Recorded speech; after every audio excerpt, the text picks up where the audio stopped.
Hey. Time for another wild story from our space. Some couples work through their problems.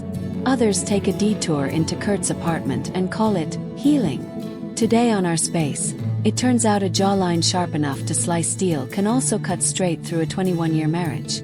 My wife admitted she'd been fooling around with a younger man. Called it just a fling. I exposed it and got them both fired. Right now, I'm typing this from a dingy motel room, my life in pieces, trying to wrap my head around what just happened. A little backstory.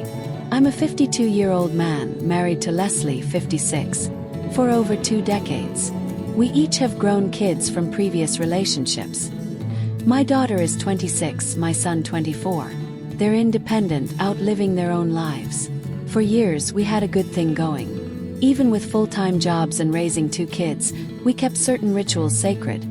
Like dinner together every night, no phones, no TV, just talking. Even on days we were mad at each other, we still sat together in silence, forks clinking against plates. Kept us close. After 21 years, our marriage still felt alive. Honestly, our bedroom life had been better than ever lately. I figured it was because we were less stressed now that the kids were grown. Or maybe it was just a hormonal boost in our 50s. Turns out I was way off. Friday night, we were at the kitchen table eating lasagna, drinking beer and talking about our day. She was mid-story about some student's essay when she suddenly said something that didn't fit the conversation. I frowned and asked, "Wait, what?" She set down her fork, eyes shiny with unshed tears, and said as casually as if she were announcing a new hobby, "I've been spending time with a friend from work. Just thought you should know." Her tone was light, but her trembling hands gave her away. I was confused. The next 10 minutes are still foggy in my mind. She swallowed hard and repeated, "I've been hanging out with someone from work." I asked as calmly as I could manage, "Okay, just hanging out, right?" She hesitated. "Well, he's a guy." "You know him."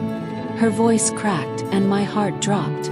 Of course I knew Kurt, the soccer coach at her school, early to mid-30s, built like a gym rat with a model's jawline. I'd seen him at staff events, walking around like he owned the place. I forced a tight laugh. "Yeah, the soccer guy. Muscles and all, right?" She nodded. "Yeah. We've been going out for a while."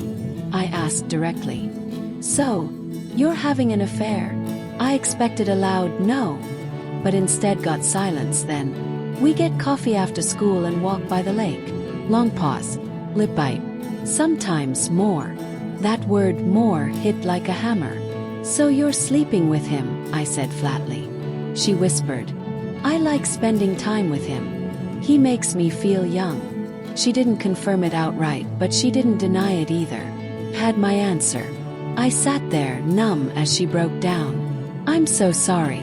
I didn't mean to hurt you. He sees me. Not as just a mom or a teacher. To him, I'm still attractive.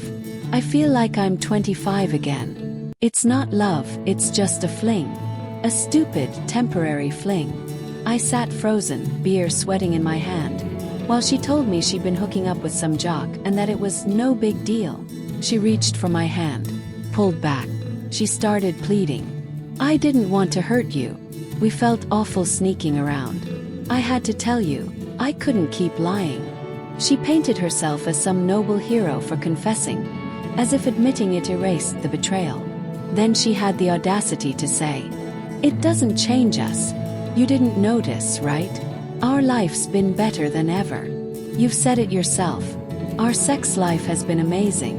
That's partly because of this. It's made me feel alive and that spilled over into us. Did you notice any difference in me? No, right? If I hadn't told you, you wouldn't have known. Tell me, would you have had any complaints if I'd kept quiet?" As much as I hated to admit it, she was right. I never would have known. Her school let out at 1 p.m., so even if she spent hours with him, she was home before I got back from work at 7. She was kind, loving, and our sex life was on fire.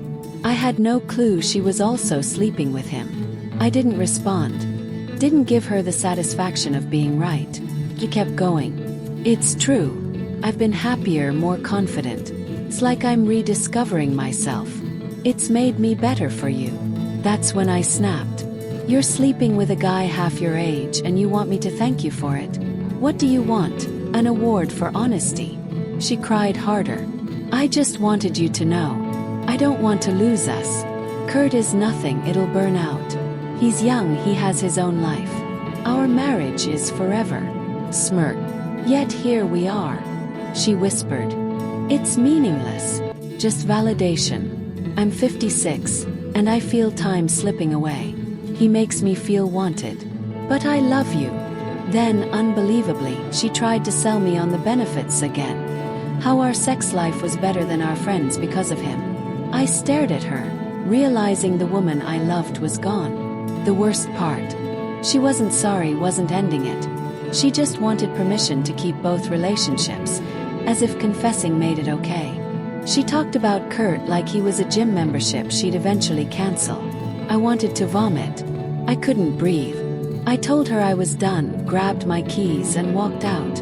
She didn't call or text. The next day she left a note. Take your time, honey. I'm here when you're ready to talk.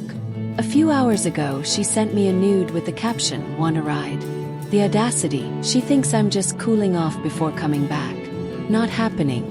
Thanks for sticking with me if you've read this far. She didn't confess out of guilt. She did it to make herself feel better. That wasn't honesty. It was damage control. She's trying to keep both the affair and the marriage, and calling it mature because she told me. And then, sending that nude. Date 1. Thanks for all the comments, positive and negative. Before I update, I want to clear something up about the kids. I might not have been clear before. Both kids are hers from her first marriage. I raised them like my own. And no matter what happens between us, I'll always see them as mine. Some background. About 25 years ago, in my last year of grad school, I landed an internship at a marketing firm. That's where I met her. She was in her early 30s, a single mom with 2 kids, ages 5 and 3. Her ex was a deadbeat who walked out, leaving her to manage everything alone. I watched her grind every day, juggling 2 jobs and raising her kids with almost no help except for the occasional hand from her mother.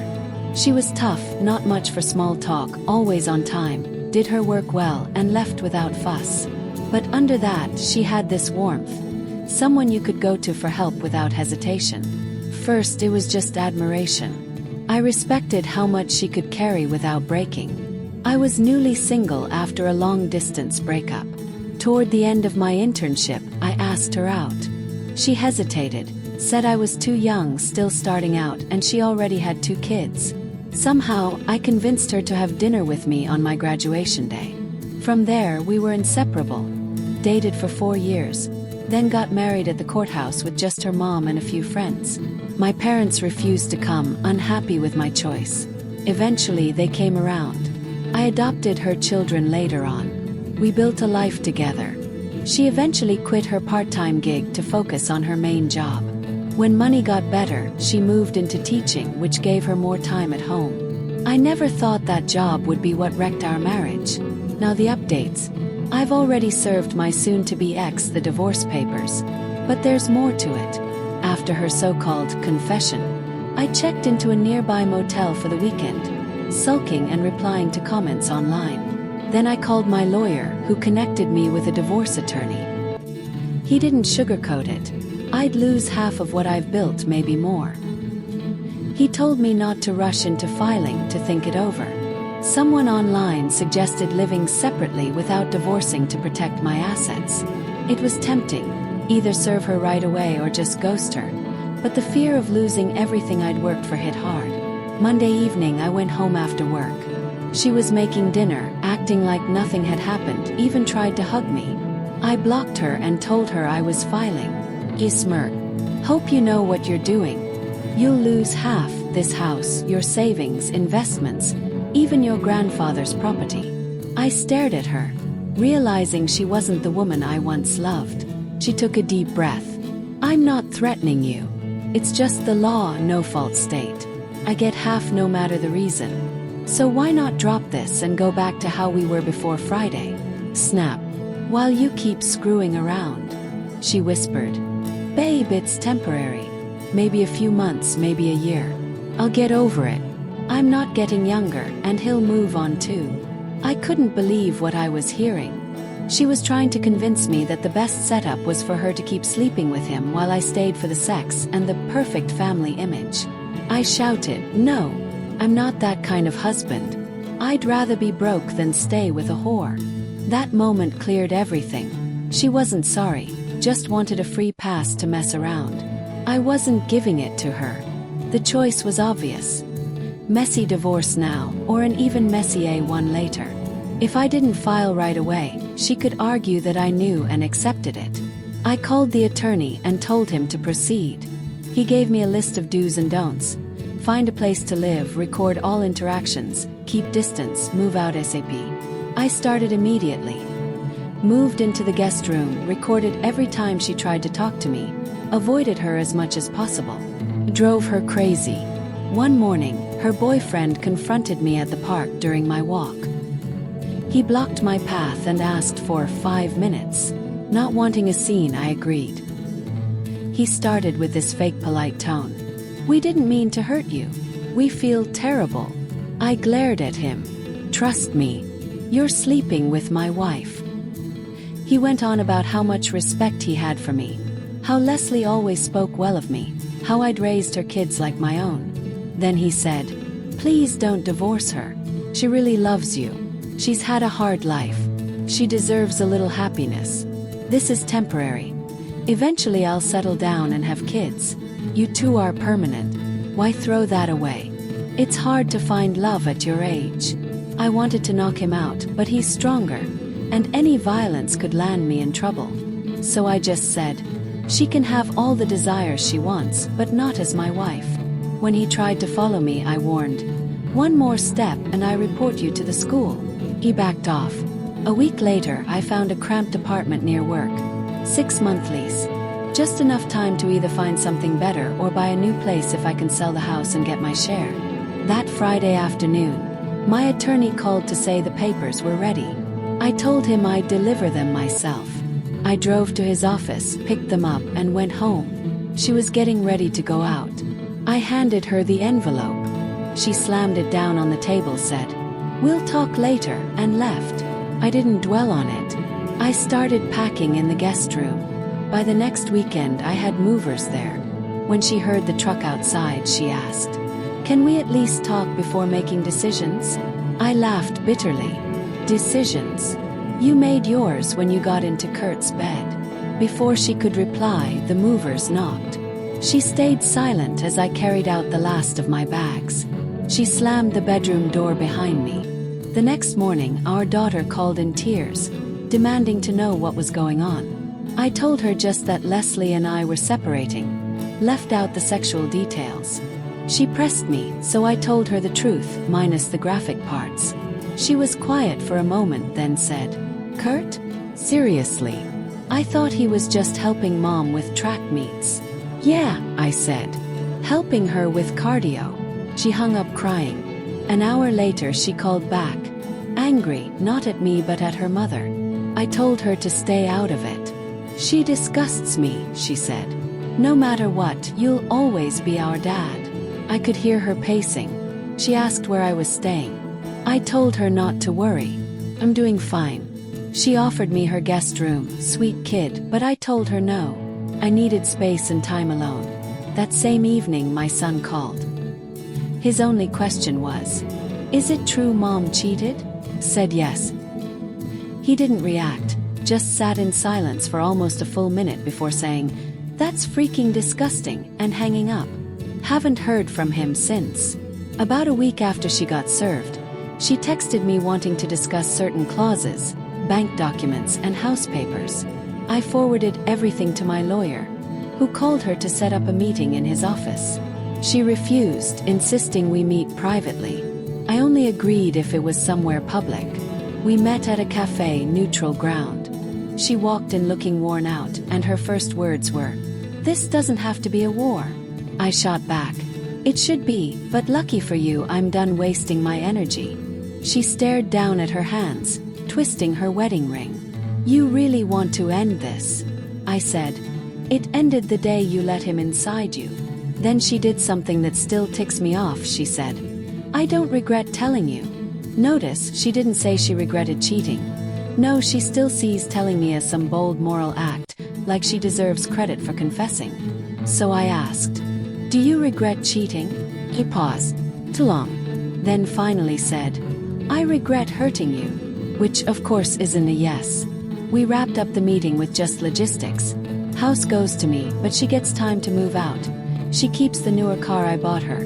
No spousal support. Her idea, she said she didn't deserve it. Fine by me. I'm not fooled into thinking she's noble for skipping alimony. She screwed up, she deserves to lose. Thanks for sticking around. I'll update when it's all over. Day 2. Done. They both got fired. Here's how it happened. About a month after serving her, I ran into one of her co-workers at a Subway. Someone she'd considered more of a friend. She told me it was sad we were splitting after 20 years. Said my wife was devastated. I couldn't help but slip in. Why isn't Kurt taking care of her? Her jaw dropped, she had no idea. She swore no one suspected anything, and said it never would have been tolerated if people knew. I didn't give details. Just let her figure it out herself. Word spread fast. It didn't take long before the principal heard. An internal review was opened, and both Leslie and Kurt were put on leave. Technically, they hadn't broken any school rules. They never hooked up on campus, weren't caught on camera. No staff or students had seen anything, and no school emails or resources were used. On paper, they were clean. But public opinion is another story. Once parents found out, the school board was swamped with angry calls. We don't want our kids taught by people with no morals. The pressure mounted until, despite no official policy violations, the board let them both go. The very next day, she tracked me down at my office cafeteria during my usual late lunch. She yelled, "You think this is funny? I lost my job and you just walk away clean." I calmly set down my coffee. "You came to my lunch spot to make a scene. Go ahead." She leaned in and hissed, "You think you're some hero? I'll expose you." I laughed. "Expose me for what?" Refusing to let my wife sleep around. "Go for it. Make me famous." She glared, realized she had nothing, and stormed out.